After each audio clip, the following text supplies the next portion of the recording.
কৃষ্ণ বন্ধুরা, তোমরা সবাই কেমন আছো? আশা করি গোবিন্দর কৃপায় তোমরা সবাই ভালো আছো।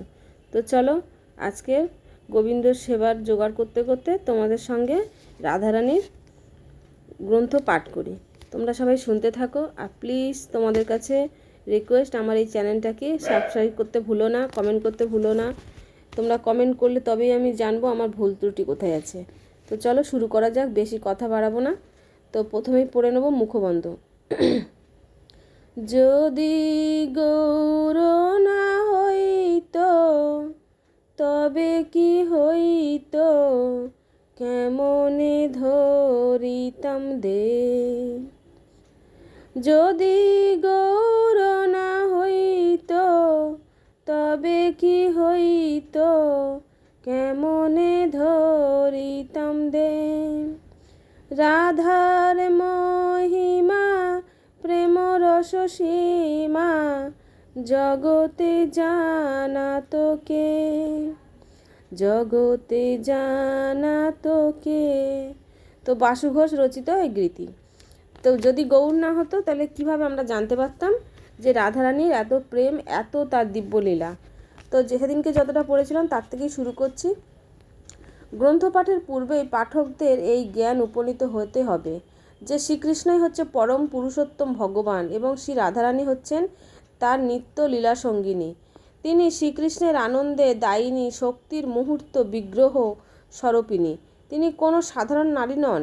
এই গ্রন্থটি কেবলমাত্র সেই সব ভক্ত, কৃষ্ণ ভক্তগণের জন্য যারা শ্রী চৈতন্য মহাপ্রভু স্বর্গস্বামী, আমাদের পূর্বর্তন আচার্যবর্গ ও আমাদের ইস্কন প্রতিষ্ঠাতা আচার্য শ্রীল প্রভুপাদ এই অজ্ঞানক্রমে শ্রীকৃষ্ণের ভজনা লীলা নিরত।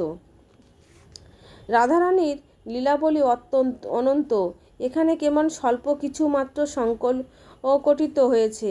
আমরা আশা করছি যে ভক্তবৃন্দ এই গ্রন্থটি পাঠ করে আনন্দ লাভ করবেন এবং শ্রীমতী রাধারানী চরণকমলে গভীরত ভক্তি বিকশিত করতে পারবেন।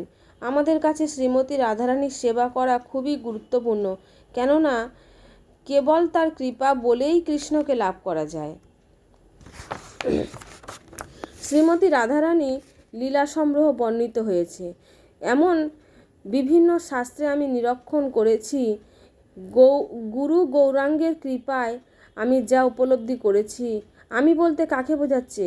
আমি বলতে বোঝাচ্ছে শিল প্রভুপাদকে।